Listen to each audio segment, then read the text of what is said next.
Hi everyone. So I have this old receipt that I found at the bottom of my bag. I bought fresh cut flowers 5 months ago and I don't really have any use for this anymore. It's just trash, right? It's just ready for the bin.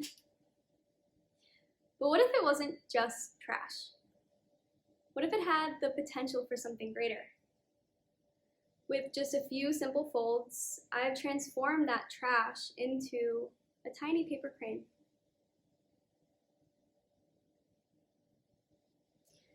My name's Hopkins, and I'll share with you today 4 of the lessons that my paper cranes have taught me over the past 13 years or so of making them, and how these lessons can ignite and transform a meditation practice. The first lesson is this ability to see the infinite potential in all. We go about our life and we see things as ordinary, as being exactly what they are, as being simple. My cranes have taught me that that's just the way that we perceive things. And we can shift our mind to see the infinite potential that is in everything and everyone, even myself. One of my favorite quotes is, "You have to see the miracles for there to be miracles." And meditation is the tool that allows me to actually shift my mind and to be able to see the miracles in my everyday life. When I sit on the cushion, I am imagining and habituating, creating this world where there's no suffering, just love, just every being reaching their highest potential. And when I get off of the cushion and go about my day, I can recognize the potential in everything around me, in all of the people, places, and things that I interact with in my daily life. The second lesson is that in Japanese mythology, making 1,000 paper cranes grants you a miracle or a wish. So every time I am making these little paper cranes, which I've made probably tens of thousands of in my lifetime so far, each one is unique and also a tiny piece of a miracle. Likewise, when I sit in my meditation practice, I'm doing it with the intention and the motivation that whether it's my first time sitting or my millionth time sitting, that each time I'm generating a little bit more of the miracle and a little bit more good into this world, with the ultimate hope and belief that I will be granted this wish of this perfect world without any suffering, just love. The 1,000 paper cranes also shows me the power in community. When I'm stuck in this ordinary way that I've been conditioned to think, I get stuck in my mind and I think, I am alone, I am alone, I am alone, and so much despair comes from that. But what my cranes have taught me and what my meditation practice has taught me is that we go through this life alone, but also together in relationship with the people that we interact with the land that we're on, with everything in our worlds. And by being in good community and being in good relationships with others, there is so much strength and power.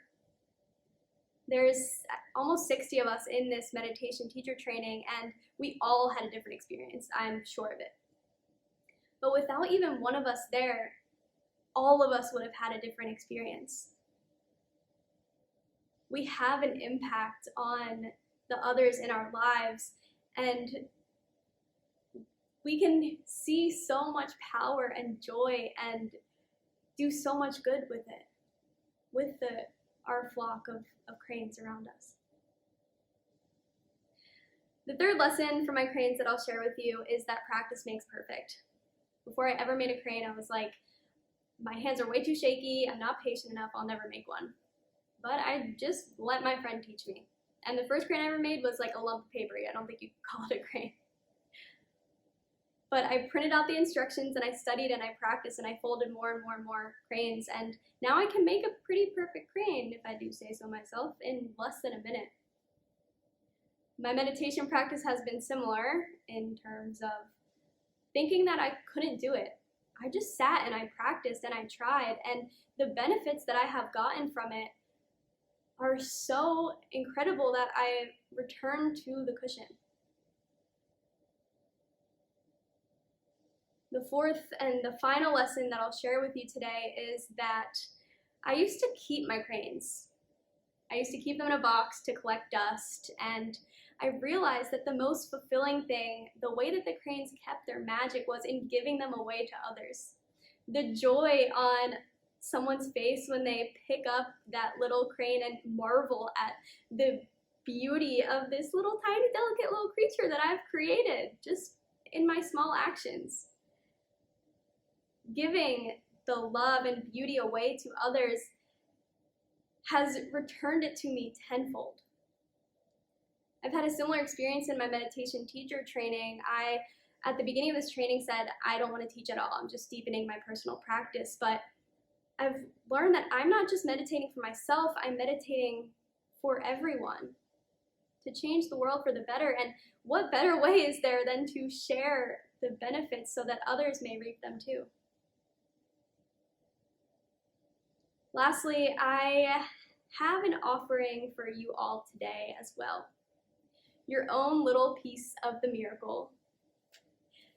To my online friends out there, don't worry, yours are flying in the airmail to you right now. And to all those that I don't have the joy of sharing with, here is your little crane.